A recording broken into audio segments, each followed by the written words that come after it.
This is the Investor Connect podcast program. I'm Hall T. Martin. I'm the host of the show in which we interview angel investors, venture capital, family offices, private equity, and many other investors for early stage and growth companies. I hope you enjoy this episode. Investor Connect is a 501c3 nonprofit dedicated to the education of investors and startups for fundraising. Please consider donating $100 to the program to help others in their investor and entrepreneur journey. You can find the donate button on the investorconnect.org website. Well, hello, this is Hall Martin with Investor Connect. Today we're here with Scott Klein, host of the Get Down to Business radio show and podcast. Scott, thank you for having me on your show, and thank you for joining us today. Absolutely. It was fun to have you on my program, and it's great to join you and your amazing audience. Great. So where are you calling from today? So I don't know if this happens frequently on your podcast, but I'm actually in the Middle East right now. I'm actually currently deployed for my service in the United States Army Reserves. So like many of my, as we say, battle buddies, I juggle my life as a citizen soldier. And so strange times we're living in, but unique. I'm fortunate that I'm able to have a good connection and join you while deployed out in the Middle East. Well, that's great. Well, glad to see you're providing service and helping with the community. I've always believed that business connects with service and community. It's all part of the same thing. What do you see out there in the service world today? Yeah, so I don't separate out service and business. I see people like you, Hall, that clearly committed to both, and there's no difference. Just to give you a little bit of background, I grew up in a family business. My dad taught me from a very young age the importance of, call it charity, but that idea of when you get home at night, you don't kick your feet up on the couch and watch TV. You get out, you get involved in a political campaign, knocking on doors, you make a difference, you roll up your sleeves to do something. And that became fundamental to me. So I have a master's in nonprofit management, a doctorate in education, and that's what I'm hoping to inspire others to do. So what I'm seeing, what I'm hearing is I hear amazing stories, amazing people making a difference in their own communities. People that have created projects, lay leaders and professionals that have started organizations because they saw a need locally. And my wife will tell you that my pet peeve is when people use the word they. There's no they. There's no wizard behind the curtain. If you're not seeing something happen, it's probably because nobody else is doing it. So the key is roll up your sleeves and make it happen. Chances are nobody has thought of it. And don't think that anybody's going to slap you on the wrist. It's simply because people haven't thought of that idea. And hard work, perseverance, which is a skill that we know as entrepreneurs, that's exactly what's necessary in the service and the nonprofit community as well. Great. Well, we see a lot happening in the impact world. I see every year more and more startups are going down the path of being not just a good business, but also an impact business, providing some community service, social cause, or governance that really makes a difference down the way. And I find the financial world seems to be moving in the direction to foster that and support that and really help that. And in many of these impact deals, I'm hearing there's a discussion about how do we take the ones who are doing good and share that with maybe a better interest rate or a lower financing cost. And those who are not doing those contributions are paying a higher interest rate. What do you see going on there? Yeah, well, I'd say that it makes sense for business. Let me put it that way. So let's start there, and then we'll talk about the good side of things and all the sort of altruistic reasons. Social impact is good for business when you and I think more and more firms are recognizing that I'm 32, and both call it folks my age and younger, I think are, and especially now, folks that are coming out of college right now in this pandemic era, they're seeing that time is too short to just, chase another dollar. And people are looking for where can they work that has a social mission and where can they do business with firms that have a social impact. And I'll say this, that I'll give you an example. So I'm from Skokie, Illinois, just north of the city of Chicago. And I have been the chairman of the Economic Development Commission for a number of years. And I have met some of the most amazing people because I care deeply about the economic development, the entrepreneurship, the business climate, job creation in my local hometown. Who sits on my commission? I've got the vice president of Westfield Malls, who I would have guaranteed never have had the opportunity to meet. I have the president of the local hospital who sits on my commission. And I've met some amazing people. I've been able to help a lot of people find employment, help small businesses do contracts with some of those companies and organizations. How did I meet them? All because we care about the same mission and that same goal.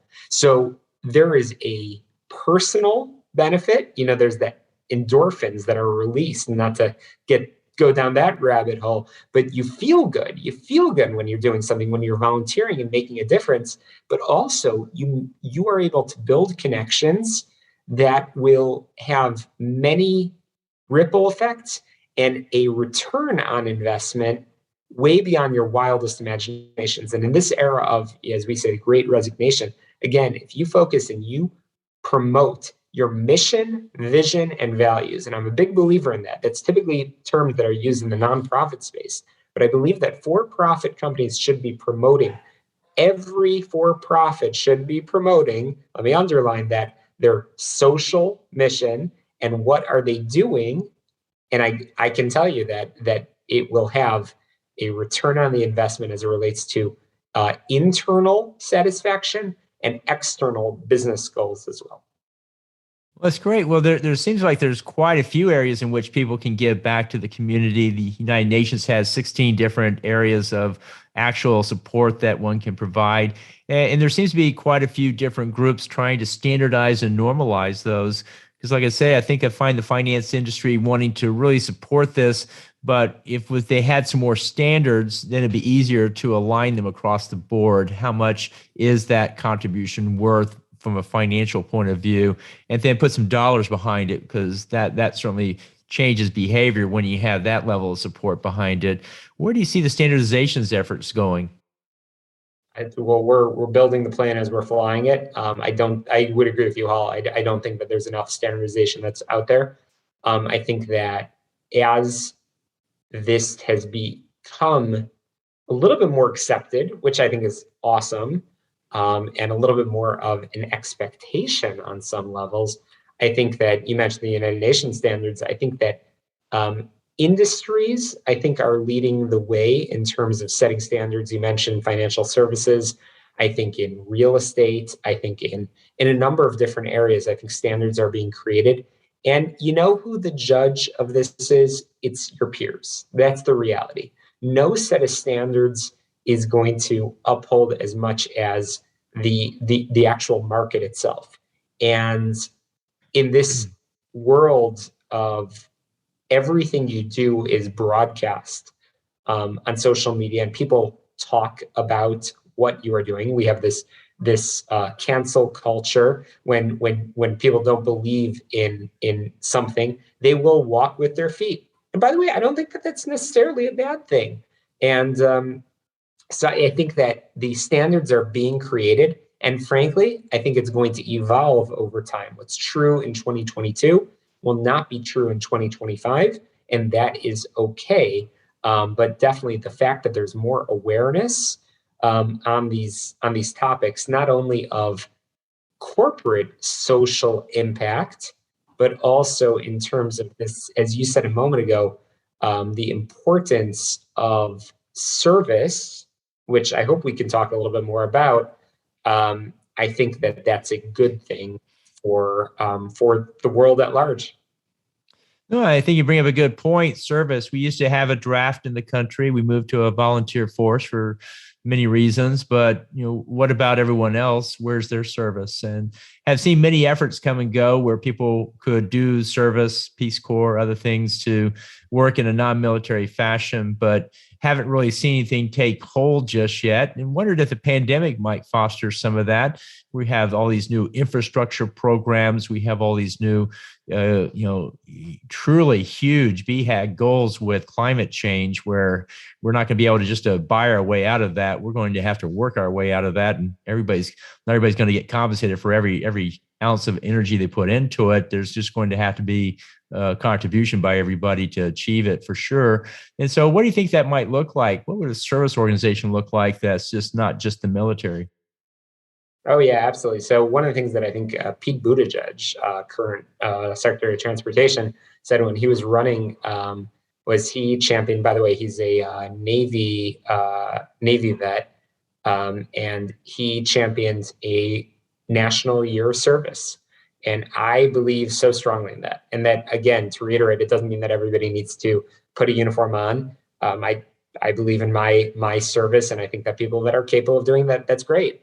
But that's not necessary for everybody. But I think that there is goodness to be had when folks after high school, they spend a year, like you said, Peace Corps, volunteering somewhere in the hospital.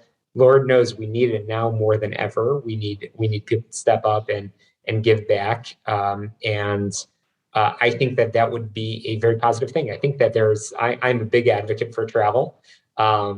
To connect the dots with business, I've been a big fan of this new phenomenon. Well, maybe not so new, but I'm hearing about it more.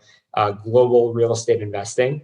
I'm fascinated by it. I read so much and I listen to so many podcasts about sort of these folks that are getting involved in real estate entities in other countries, and they're getting to know the people, the culture, and so on as they're building a business. So I find that absolutely fascinating. But I'd say that is going to be helpful in this post-pandemic era. As you said a moment ago, Hall, that I think it helps people find themselves, to take a year to figure out who you are, as opposed to just going straight to college and sort of jumping around trying to figure out what your major is going to be, and then maybe switching a couple of times along the way, spending money. Take the time, figure out where your passion is. And I'm talking about for young people, but I think we're even seeing some people that maybe, careers have changed or something like that, and people are taking a little bit of time for themselves to get involved and to volunteer and make a difference. And I think that that's huge. So yes, I would highly advocate for a year of national service, and having some way. I would advocate. I'm not the legislator, I'm not a policymaker, but I think that finding some way to build it in to our social structure to give people that opportunity. I think our culture would be better for it. And you're right that I think that as it relates to jobs, I think you can have an impact. I am a big believer in not everybody's right for a 4-year education. I'm proud of, I have a terminal degree, I have a doctorate. That's great, but that's not for everybody. And we need to encourage the trades. We need to encourage people to find themselves along the way, and service does that for you.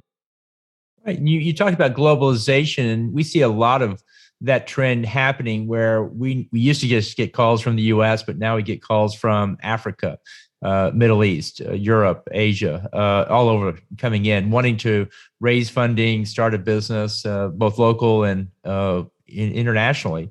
And so it just seems like the world's moving into a global mode very quickly here post-pandemic. There are some legal issues with, legal entities and what the rights are and so forth, but those appear to be normalizing and connecting more quickly than we originally thought. So you can easily invest in any company in the world, not just the one that's in your backyard, which I think might foster more globalization and more interconnectivity across the boundaries. What are your thoughts there? Yeah, I think that we are going in that direction. I think that's happening already. I think that it's a good thing for us to move in that direction. I love to travel. I've been 56 countries now. I've been on all continents, and if there's one silver lining to the pandemic, it's that it has become far easier to connect. I mean, look at us. I mean, we're 7,000 miles away from each other, and we're having this conversation right here and right now. But it's become even easier to connect and to conduct business, but also to learn about things that maybe you wouldn't have been able to learn about. I mean, I've taken time during the pandemic to learn about, going back to nonprofits and organizations. I've sat in info sessions that I would have never have had time to do, because there's a limit to how many after hours receptions you can go to and so on. But now jumping onto Zoom or even watching a pre-recorded session is helpful. But definitely globalization is a trend that's happening more and more. And I think to your point about the legalities and the tax implications, I think that there are firms that are specializing in that and helping helping investors, helping companies reach investors. And that's becoming easier and easier. And obviously, our conversation doesn't substitute, having a conversation with your experts, with your accountant, with your lawyer, and so on, to make sure you're doing things right. But I would highly recommend take this time to learn about something that you didn't know about before, and industries that you didn't know about before, countries you didn't know about before, and chances are there's a business opportunity out there that's waiting for you. Well, it seems like remote work and the increased capability we have now is going to foster that even more. You don't have to drop everything to go do this. You can actually interleave it with your current work, as long as the time zones and everything work out. But it seems like that it fosters more of that. What are your thoughts there?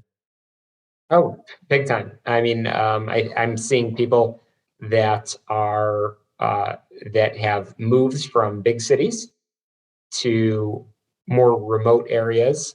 I think that there have been people, I mean, I'm hearing about it now, that people have been like me, working and connecting on US hours while also, ending up somewhere else. And by the way, I think that there's another dynamic to it, is I think, again, on the cultural side, I was actually listening to a podcast about real estate investing in foreign countries, and I'm hearing of people that are finding romance and love. I don't think that's the topic of your podcast over here, but they're perhaps working. I think I just heard of somebody working in Vietnam, and they've met their now significant other, and it's just interesting how we're connecting the dots.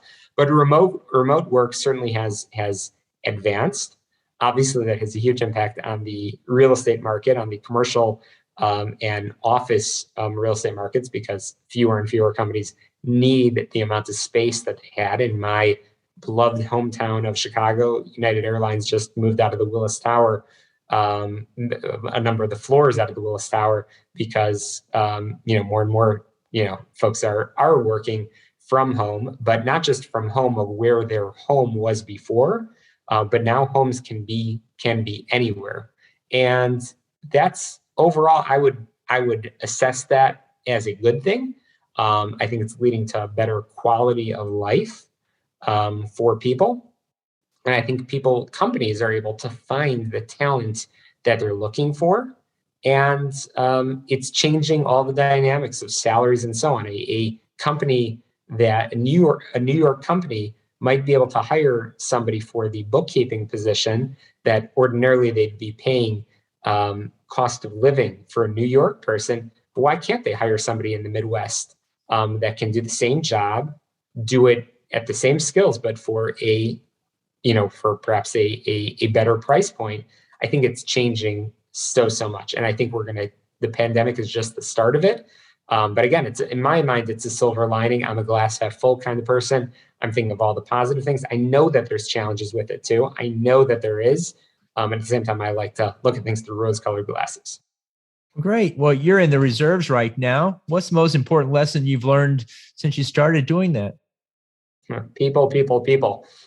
So I will tell you this, Hall. I came into the Army at age 29, which is might sound young, but that's pretty old in the Army world to come in. I went through basic training at age 29, continued my training, and ultimately the reason I did all that was to I'll share this, and this ties back to what we were talking about service, is that in most careers, you start in an entry-level job, you work your way, hopefully become a supervisor, a manager, a director, a VP, hopefully you work your way up.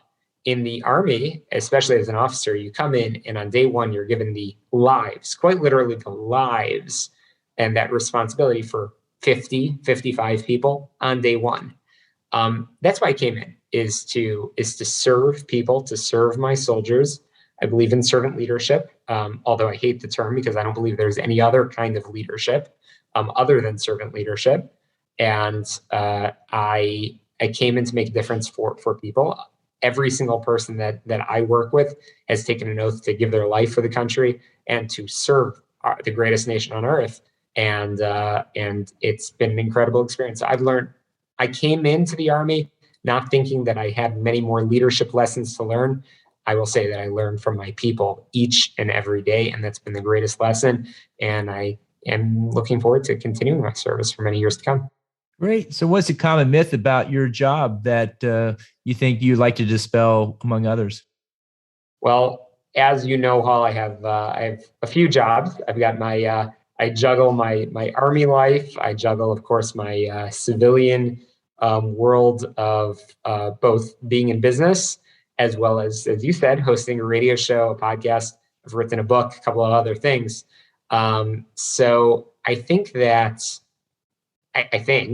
people see just on the military side, they see just green. And that used to be the big thing that people would say is, oh, we don't see color, we just see green. Every soldier is the same. That's changing. And especially right now, because of the pandemic, so many communities have seen the National Guard, the Army Reserve in their local communities, giving shots, involved in the civil unrest. I think people are seeing a little bit more. Hopefully, people are realizing the great sacrifice that individuals like my soldiers are making when they uproot their life for months on end to deploy, to be involved in the community, and understand that there are people with enormous skills, enormous talents behind that uniform that are literally just all about service. And that's not to ask, I'm not saying all this to ask for a thank you from anybody. I just want people, as you said, to dispel that myth of why people come in and what they're doing. This is a military, Army, Navy, Coast Guard, Marines, and of course our newest branch of the Space Force. That's all about service to country. And a special shout out to those in the National Guard and the reserves for splitting their lives, and for their families that are allowing them to serve the community and serve our country. Great. Well, as a reservist, I always ask a question of this nature. What online information source do you find most helpful for being a reservist? Interesting question. I am a podcaster. Obviously, we're having this conversation over here. So I think that there's amazing podcasts that are out there that talk about, by the way, I think for anybody, regardless of military or not, there's some awesome military leadership podcasts, learning from my role model. And one day I hope he'll hear me talk about him so many times that he's just going to call me one day and say, hey, Scott, I heard you talking about Admiral William McRaven, 4-star commander. And he famously talked about make your bed. It's the first thing that you should do in the morning, make your bed, and everything else will follow, because you accomplish one thing and then you keep checking things off your list and moving on. And that's like my life philosophy. And I believe in it to the core of my being. And so I've heard him on podcasts, and folks like that inspire me. So I think that if people are interested in learning about what military life is like, certainly there's a lot that's out there. I mean, there's a lot of good websites too. But I definitely would encourage both those in the military as well as those not in the military to check out podcasts. I've hosted many conversations under the banner of We All Serve. As you mentioned, I host the Get Down to Business radio show, but I also host a podcast called We All Serve. I've interviewed many amazing people talking about the lessons that we've been talking about over the past half hour or so, about service, but including some military leaders that have really walked the walk and talked the talk. Well, great. And continuing our theme on service, if you could start a business tomorrow, what would that business be? You know what? Off the top of my head, it's a really good question, but I'm just going to go with my gut over here. And I would love, many of your listeners won't be able to see me over here. I always have a cup of coffee nearby. And it's not just because I need the caffeine, because unfortunately I don't sleep as much as I should. But I also believe in coffee as, again, I'm going to say this for the third time in this conversation, life philosophy. Coffee for me is the power of relationships, sitting across from each other and actually getting to know each other. I wish we were doing this conversation in person, Hall, but I've had a dream of establishing a social enterprise of coffee shops, employing either disabled veterans, special needs individuals, and a coffee shop where I love to get to know people and be able to serve coffee to people and make a difference. So social impact where we're creating jobs for people.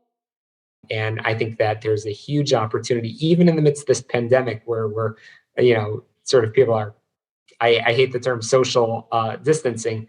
It really is just physical distancing, and that's all. But eventually we'll come back, and I'm hoping that we'll be able to maybe one day in my retirement open a line of coffee shops, employing individuals that might otherwise not have opportunities, and give them the jobs in packaging bags of coffee and delivering it to maybe office buildings that you and your team are helping to attract investors for. And maybe there's a synergy there, Hall. I don't know.